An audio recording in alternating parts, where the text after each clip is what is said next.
Match জয়ের আনন্দে কাটছে আফগানিস্তান। আফগানিস্তান লিখল নতুন ইতিহাস। টি-20 বিশ্বকাপে সবাইকে চমক দিয়ে প্রথমবারের মতো বিশ্বকাপের সেমিফাইনালে উঠল আফগানিস্তান। তাতে করে অস্ট্রেলিয়াকে নিয়ে ডুবল বাংলাদেশ। বাংলাদেশের জন্য লক্ষ্যটা ছিল খুবই সহজ। টার্গেট যতই হোক ম্যাচ জিততে হবে 12.1 বলে।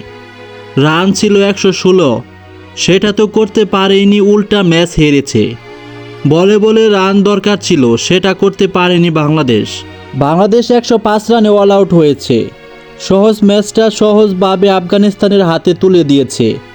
সেমিফাইনালের খেলা বা ম্যাচ জেতার কোনো ইচ্ছাই ছিল না বাংলাদেশের ক্রিকেটারদের মাঝে। সাকিব, রিয়াদ এবং লিটনদের ব্যাটিং দেখে এমনটাই মনে হয়েছে। লিটন দাস খেলেছে 49 বলে 54 রানের ইনিংস। তার ইনিংসটা যেন তিনি নিজের জন্যই খেলেছে। তাই তো বাংলাদেশকে এমনভাবে হারিয়ে বিশ্বকাপের সেমিফাইনালে জায়গা করে নিল আফগানিস্তান। বাংলাদেশের সাথে ডুবল অস্ট্রেলিয়াও, কারণ বাংলাদেশ জিততে পারলে সেমিফাইনালে উঠত অস্ট্রেলিয়া।